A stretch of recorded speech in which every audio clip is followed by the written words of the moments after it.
to Women Lead, a production of the Women of Color Empowerment Institute. We are your hosts. I'm Bernadette Norris Weeks. I'm Michelle Austin Pammies. And I'm Kathy Eggleston. Today we have a very special guest, and she is none other than Olympic gold medalist TT Terry, fresh off the Olympics, and she's here with us today. Welcome. Thank you. Thank you all for having me. Thanks for being with us. Congratulations, TT, on representing the United States at the pinnacle of greatness. Thank you. Yes, it was quite a race you ran, and I'm telling you, America, not just South Florida where you're from, America is rooting you on because you are very special. Thank you. So let's get right into it. Recently, TT Terry appeared at our Women of Color Empowerment Conference. She was terrific. Twanisha TT Terry. She was on the 2024 Team USA team. And let me tell you a little bit about her. She is a shining star in the world of professional track and field, proudly represents Nike and Team USA on the global stage. That's right, global stage. Her relentless pursuit of excellence has not only secured her place in the athletic history, but has also inspired countless of aspiring athletes worldwide. She was born and raised in Miami, in the MIA. She developed her passion for running at a young age. She graduated from Law Enforcement Officers Memorial High School in Miami while being a part of the track and field team at Miami Northwestern High School, where she honed her skills and began making a name for herself. Twanisha pursued higher education at the University of Southern California, USC, where she earned both a bachelor's degree in communication and a master's degree in entrepreneurship and innovation. So this sister is not only just the world-renowned gold medalist track star, she is also smart as heck, and you're going to hear that in just a moment. She's I'm telling you, she's off the chart smart. So my journey started in 2009. I was just walking home one day from school with some of my family and some friends, and we saw a group of kids training at Goose Park. And we was like, we're going to go out there, we're going to try out, we're going to see what we can do. We went out, we tried out. I made it to the Junior Olympics in Greensboro, North Carolina, my first year, and we set a national record in the women's 4x1. And I just kept going back after that. I was like, I just want to have fun, travel with my friends at that moment. And then as I got further into track and field, I started to realize the importance of how I can make a future for myself. Once I got to high school, I realized that I can go to college fully paid for. I didn't have to worry about my parents going in debt or anything trying to cover my expenses. So I made a decision to go across the coast to the University of Southern California. And when I got to the University of Southern California, I went in there, I told them I want to graduate in 3 years because I don't want to be worried about school and professional. So I went into USC with the goal of graduating with my BA in 3 years, but unfortunately COVID happened in 2020, so they shut down the track and field season, which would have been the year I would have went pro. So I stayed my SU, and I was like, okay, if I'm staying in SU, I'm going to do something with it because y'all paying for it, it's on y'all dime. And I decided to pursue my master's in entrepreneurship. The program is typically, I think, a year and a half or 2 years, but once again, I'm trying to go pro, I'm on a time crunch. I decided to do it in 1 year. So I got my I got my master's right after my BA, so I did my BA and my master's and the minor all within 4 years. So. Amazing, amazing. What foundational principles have guided you on your journey to becoming the Olympic athlete that you are? I would say there's definitely has been a lot of foundational principles, considering that my journey has been up and down, and I have been competing on every level. I competed recreational, middle school, high school, collegiate, and now the highest of them all, professional. And I would definitely say that is having the support around me, relying on other people, not trying to do everything on my own. Also that idea of communication and building my support network and meeting people wherever I go and being able to use those connections later down the line. Some people that I met years ago recognize me and would invite me to this or that, and it's like, just because I made an impact on them with my first impression. So, just keeping that in mind and just knowing, like, wherever I walk around with the mindset of I never know who's watching me.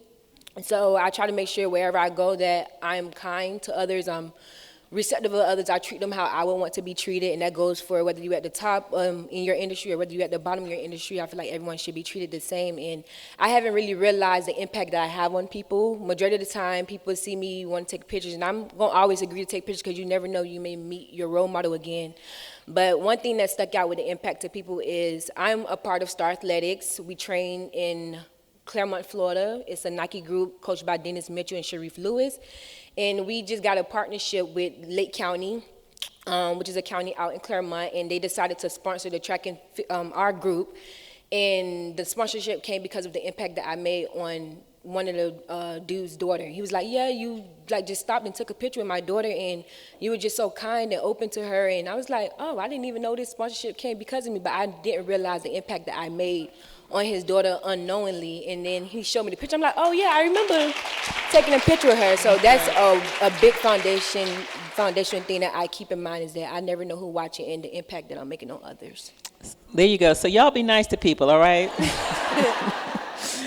At the Women of Color Empowerment Institute, our mission is to enhance and expand leadership by women of color. We do this in a variety of different ways, including but not limited to providing mentorship opportunities for young professionals where we assist in helping to create paths to leadership. We empower women to develop capacities for social change. We produce programs that promote heritage awareness, and we provide training opportunities for business and government. Our institute holds seminars focused on professional success techniques, and we host many other events such as our popular Advocates for Change and Leaders Connect. The Women of Color Empowerment Institute publishes a magazine called Women Lead. Our signature event is the Women of Color Empowerment Conference, a yearly conference where hundreds of leaders gather from all across the United States and beyond. To learn more about membership and how you can support our programs or be a sponsor of the Women Lead TV, visit us at nationalwomenofcolor.com. Again, that's nationalwomenofcolor.com. The law office of Austin, Pammies, Norris, Weeks, Powell is a full-service law firm practicing in the area of governmental law, including the representation of municipalities, civil litigation, personal injury, real estate, and corporate transactional matters. With over 100 years of collective experience, our attorneys are admitted to practice before state courts, federal courts, and the United States Supreme Court. We are conveniently located in downtown Fort Lauderdale and can be reached at 954-768-9770. Or for more information about the law firm of Austin, Pammies, Norris, Weeks, Powell, visit our website at apnwlaw.com. That's apnwlaw.com. Now, what are some of the most significant challenges that you face? You talked about ups and downs and just a little while ago, and so I want to know, what kind of challenges have you had to overcome? So when I started track in 2009, you have in the AAU level, you have sub bantam, bantam, sub midget, midget. The sub is obviously underneath the others. So I started younger, and I wasn't always on top. I was always the one that was underneath everybody, or always getting second or this and that. But I've always clapped for others. I always cheered others on. But for me, I would definitely say significant highs and lows came this year. I've been competing since 2009. In 2024, I'm 25. I started at the age of 9, and I never dealt with injuries, although injuries is a part of the athlete's journey. But just so happened in the Olympic year, I got injured.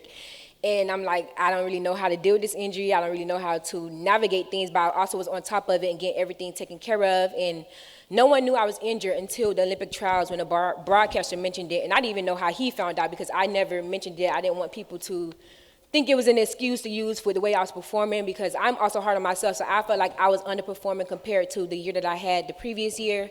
Going into Olympic trials, I only had 2 meets underneath me, when typically I probably have 6 meets, and the meets kind of allow me to know where I'm at in the season. And I feel like the 2 meets that I did have before going to Olympic trials was subpar for me. because I ran 11:37 my first meet. I'm like, that's the time I ran in high school. I'm a professional now. I was running 10.9s consistently the year prior.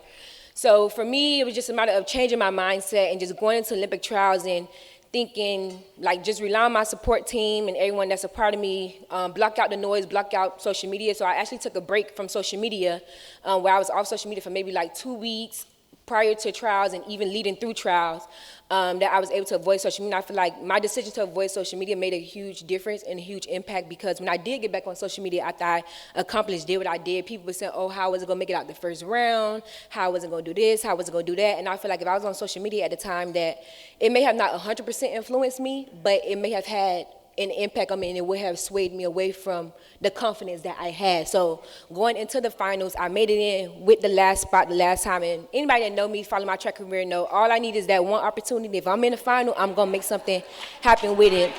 So that's exactly what I did. I love it. You don't know how you're making my heart smile, really. Now, let me ask you, TT, we're talking about top performance, right? So this is what this time with you is all about. What does that really mean to you? What does top performance mean? For me, I feel like top performance means, as long as you know you gave your all 100% in that moment, that's your top performance. Because I feel like outsiders looking in, they feel like your top performance should be running a certain time or winning the meet or this and that, where they may not know what's going on behind the scenes. Like for me, most of the times, even though my times are slow, it was a top performance for me because I'm like, okay, I'm running injury-free. I'm making it through. So I know where I was at. So I would definitely say your top performance is based off, as long as you know you gave 100% in that moment, nobody can take that away from you, win, lose, or draw. All right. That's great. And in terms of mindset, how do you maintain motivation when you had these setbacks, you had these injuries? How did you keep yourself motivated to get to that next level? I definitely kept myself motivated through my teammates, my support system, relying on them, my coaches, communicating with my coach, telling them like, okay, this is what I feel, how should we do this, how you think I should go about this, because, we may feel like we have all the tools, but sometimes it takes another person to tell us what it is and what it ain't. So I definitely relied on them heavily. And then I also relied on my supporters, my fans. I call them my T-babies. So those that look up to me, I also use them as motivation. Some of them didn't know during the Olympic trials, they was saying certain things that I was taking from them, and I was using that to drive me during the Olympic trials. So I would definitely say I take from everyone, and there's so many people that's a part of this journey, and I'm so thankful for everyone that's been there, those that just started, those that's coming on later as they continue and discovering me. So I definitely take it from everywhere. I love that.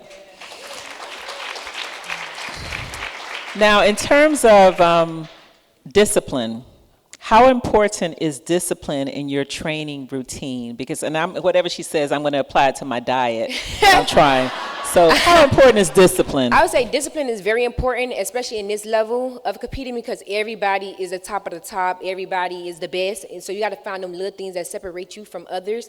So discipline plays a huge role. Like when I get close to national championships, I usually want to lean out, not necessarily lose weight, but keep the muscle while losing the weight. So I'll probably like go on a salmon diet where I'll be like, okay, I'm only eating salmon after like 3 p.m. If anything before that, I'll probably eat chicken or something, but normally just salmon or some type of juice. So, I take those little things and try to perfect the small things, because those small things is what separates you a lot, especially in track and field. Races can come down to the thousandths of a second. So it's them small margins, those small changes that you make that has a huge impact on your career. At the Women of Color Empowerment Institute, our mission is to enhance and expand leadership by women of color. We do this in a variety of different ways, including but not limited to providing mentorship opportunities for young professionals, where we assist in helping to create paths to leadership. We empower women to develop capacities for social change. We produce programs that promote heritage awareness, and we provide training opportunities for business and government. Our institute holds seminars focused on professional success techniques, and we host many other events such as our popular Advocates for Change and Leaders Connect. The Women of Color Empowerment Institute publishes a magazine called Women Lead. Our signature event is the Women of Color Empowerment Conference, a yearly conference where hundreds of leaders gather from all across the United States and beyond. To learn more about membership and how you can support our programs or be a sponsor of the Women Lead TV, visit us at nationalwomenofcolor.com. Again, that's nationalwomenofcolor.com. The law office of Austin, Pammies, Norris, Weeks, Powell is a full-service law firm practicing in the area of governmental law, including the representation of municipalities, civil litigation, personal injury, real estate, and corporate transactional matters. With over 100 years of collective experience, our attorneys are admitted to practice before state courts, federal courts, and the United States Supreme Court. We are conveniently located in downtown Fort Lauderdale and can be reached at 954-768-9770. Or for more information about the law firm of Austin, Pammies, Norris, Weeks, Powell, visit our website at apnwlaw.com. That's apnwlaw.com. Oh my gosh, TT, you are just so focused, goal-oriented, disciplined, and we understand now how you reached the level that you reached.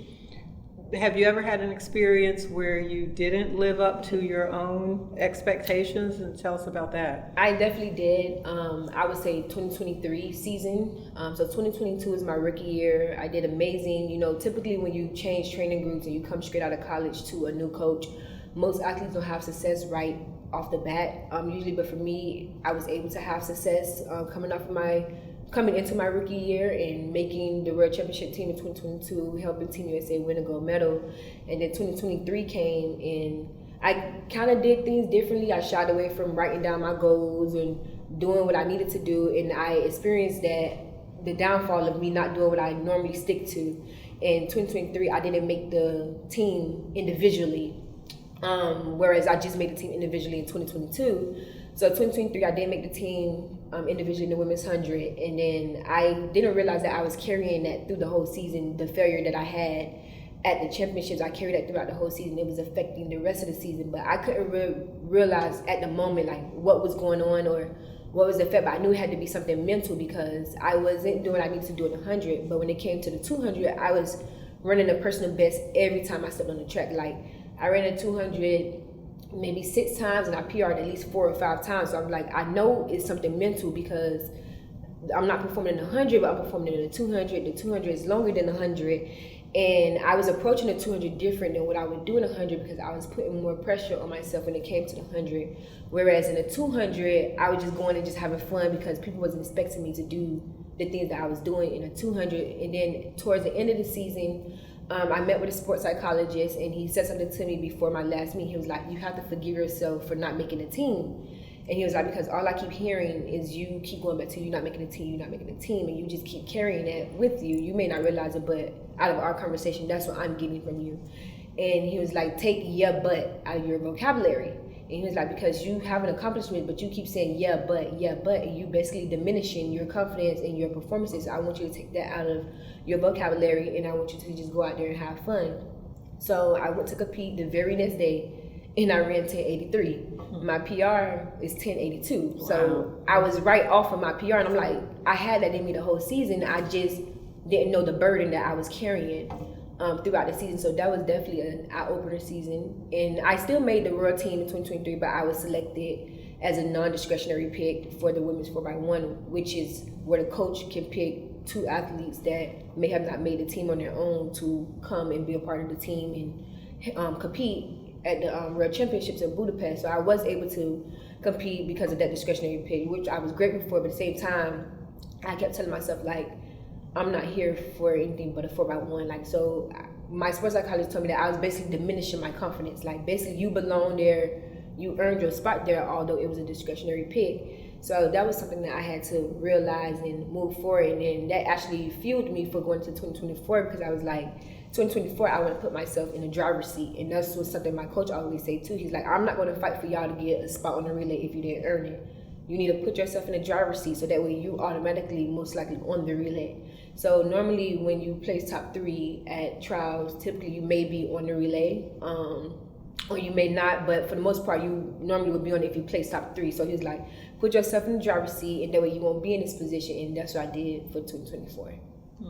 Wow. So what are you doing outside of your sport to keep you grounded so that you could be focused like you are? So outside of my sport, I have treatments. I make sure I stay on top of treatments for recovery. I do core. Sometimes I go to the hot work studio, which is like a sauna that you get in. You can do hot core in there or hot yoga. So I'll go to that sometimes.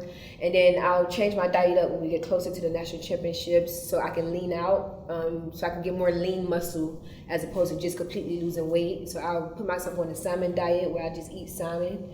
And especially after 2 p.m. or 3 p.m., I'll strictly just eat salmon, or I'll do some type of juicing, natural juices. Well, I'll just make them myself out of the with a blender. And then outside of just physical activities or track related, I like to do puzzles or DIY projects or like interior design around my house. I do Legos. I have plants, so I have a whole bunch of house plants, so I'll take care of those. And then sometimes I may binge watch shows, or sometimes I may not binge watch shows, so it all just depends. I have a lot of Weren't you in stuff the that I New do. York Fashion Yes, Week I love recently? fashion too. Yes. I mean, that's kind of big. Yes, I got invited to New York Fashion Week by Nike this year, so I was able to go out there. They styled us for some events. We attended the U.S. Women's Open, the Liberty versus Aces game, a fashion show. So it was definitely amazing out there.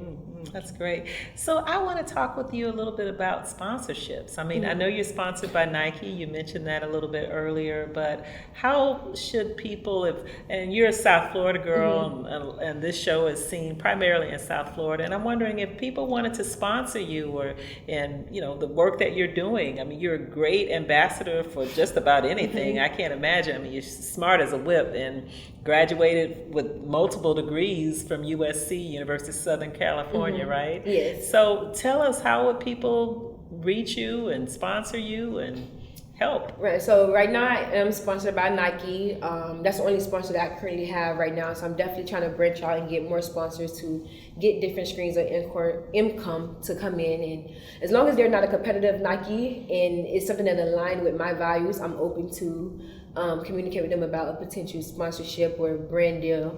But to reach out, I would just say, like, I have a team. I have my publicist, and I have my other agency, which is HSI Agency, ran by Emmanuel Hudson. So they can reach out to those. I have a website, ttterry.com, that has the information to my different people on it. The law office of Austin, Pammies, Norris, Weeks, Powell is a full-service law firm practicing in the area of governmental law, including the representation of municipalities, civil litigation, personal injury, real estate, and corporate transactional matters. With over 100 years of collective experience, our attorneys are admitted to practice before state courts, federal courts, and the United States Supreme Court.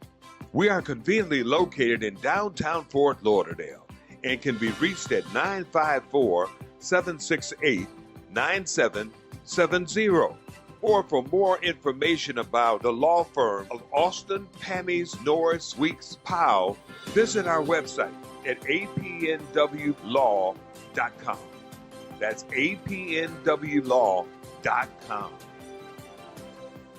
So I'm curious, that salmon diet, you just mean salmon or salmon and salads? Oh, no. So when I say salmon diet, salmon is the main protein that I would eat, but I'll pair it with a carb or a vegetable like sweet potatoes or chickpeas, and then like I love green vegetables, so I'll pair it with a green vegetable, spinach, broccoli, and sometimes I'll just switch it up. But no, not just salmon. Okay. I'm not gonna survive that much off it, 'cause we need carbs as well as much protein. So. Wow, I mean, TT, you are so in control of your regimen, and I love the team centeredness that you talked about, but clearly you understand where you're trying to go and you're the decision maker. So where do you get your inspiration from? I mean, do you have any quotes that you inspire you? Where does your motivation come from? I would definitely say my motivation comes from a lot of places. There's so many people that's joined me in my journey, and I've competed on a recreational level, the middle school level, high school, collegiate, non-professional. So I met so many different people along the way that played a huge part. And I would definitely say I look up to other athletes as well. You know, Serena Williams, you know, she has her little show in the arena by Serena Williams, and I've been watching that for the past few days. And she has some gems that she dropped in there. So I would definitely be using her going into my 2025 season. And then, you know, my dad, my family, the coaches, and everybody. Then the quote that I normally would live by is, don't compare your journey to someone else's journey because someone else chapter 35 maybe you're chapter 5. Like, you don't know how long it took them to get to what they're doing. Like, they're successful now, but you don't know the road that they had to take to get there. So I wholeheartedly believe in that, and just waiting my turn. You know, I'm someone and the athlete that claps for everybody else. Like, I may have lost, but at the same time, I won in some way. Either I PR'd or I did something good that I was working on, and I'm always cheering for others and rooting others on, and just simply just waiting my turn and knowing that my story is different from someone else. So I can't be expecting to get things that they have or be like, oh, well, they got this, so I need that as well. Whereas I just wait for the things that come to me that I deserve. I love your Beautiful. style. I love your Beautiful. style. I mean, you are amazing. So just let's wrap up with, what do you think you want your legacy to be? And I know you're such a young lady, and it's hard. So young. Yeah, it's so young, and it's hard to think maybe now about legacy. But have you given any thought about that? I definitely have, but not as much thought. I do know that I want my impact to be positive with anyone I come around, whether that's young kids, adults, because I've come to realize that I thought I was just a role model to young kids, but I'm also a role model to older women, older men. They make sure they tell me like, oh, you inspire me. I may be 40, but you inspire me. And I call my fan base my T-babies. And most of the other older supporters would be like, I'm not a T-baby, but I'm a T-auntie or I'm a T-uncle, of things of that sort. So, you know, my legacy, I just want to inspire young girls and young men and let them know that they can do whatever that they put their mind to, especially from Miami Northwestern, Liberty City area, Miami as a whole, and just showing them that you can make it out. You don't have to become a product of your environment. And then beyond track or beyond athletics in general, I just want to be able to give back to the community. So right now I have a book club called Readers on the Run that I'm starting, well, not starting back up. I started it earlier this year, but I took a pause because the season started to get a little hectic, and then of some other things, but now I'm getting it back up and running. And then I actually heard from Ronald McDonald House down in downtown that I'm able to come and get a room and be able to decorate it to be a library for some of the young kids that lives there. So that's definitely what I just want to get into, just giving back to others. I'm somebody that always give and always supporting others without really expecting anything in return. So that's just what I want to do, is just be able to make a positive example on others without necessarily expecting to be seen for it or expecting something back. So. Well, one thing's for sure, you have inspired these women. Yes, you who have. Who are over 40. Yeah. Call us T-aunties. I got you, yes. Well, this is our show for today. We really enjoyed having T.T. Terry on the show. And until the next time, Be empowered.